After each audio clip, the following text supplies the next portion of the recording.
En este video vamos a hablar de los transistores NPN. Para eso tenemos este ejemplo del 6.8 sacado del libro del capítulo 6 del libro C de la sexta edición. Entonces tenemos un transistor en el cual tenemos acá el emisor, tenemos acá la base, acá tenemos el colector, no tenemos resistencia conectadas en el emisor, tenemos una resistencia en la base de 100 kilo ohmios con un voltaje de 5 voltios y tenemos una resistencia de en el colector de 2 kilo ohmios. Y lo que tenemos que hallar todo lo demás. Entonces, para hallar todo lo demás, podemos sacar que la corriente de la base va a ser igual a 5 voltios menos el voltaje base emisor sobre la resistencia. El voltaje de la base emisor va a ser 0.7 si estamos trabajando en modo activo. Sobre 100 kilo ohmios nos daría que esto es igual a 0.043 miliamperios, o también se podría decir que son 430 microamperios. Podemos decir que la corriente del colector va a ser igual a beta veces o B veces la corriente de la base, que va a ser igual. Si estamos trabajando en modo activo y el ejemplo no nos dice nada, lo trabajamos como 100 por la corriente de la base, que va a ser igual a 0.043 miliamperios.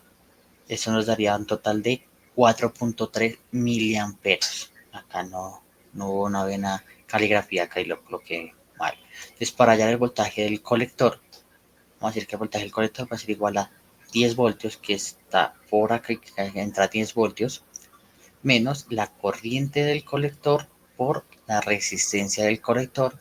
Eso me daría que sería 10 voltios menos 4.3 miliamperios por 2 kilo ohmios. Eso me daría que el voltaje del colector, o sea, el voltaje en este punto, va a ser igual a 1.4 voltios. O sea, el voltaje de este colector es de 1.4 voltios. En este punto, error mío, el voltaje del colector va a ser de 1.4 voltios.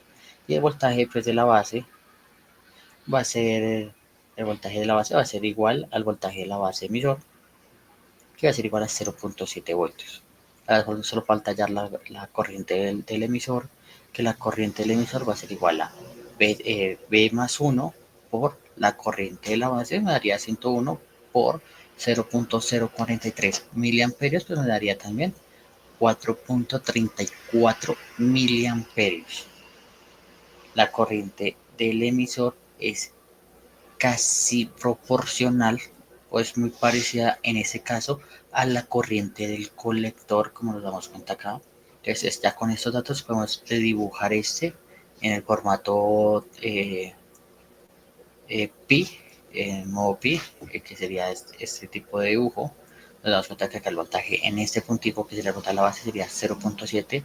El voltaje del colector, si está bien acá en este puntico, sería de 1.4 voltios, y la corriente, el voltaje pues, de la base va a ser igual a 0.7 voltios, entiendo por aquí, y nos damos cuenta que la IB, la corriente de la base va a ser estos 5 voltios menos estos 0.7 voltios sobre la resistencia, pues nos va a dar este valor.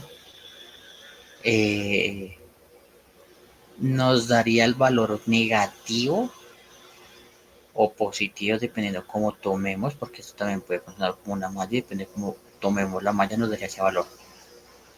Ese sería la solución de este ejemplo, el paso a paso de cómo se podría solucionar, y que sea de una manera mucho más eficiente, sin más cálculos innecesarios por realizar para extendernos sobre este tema.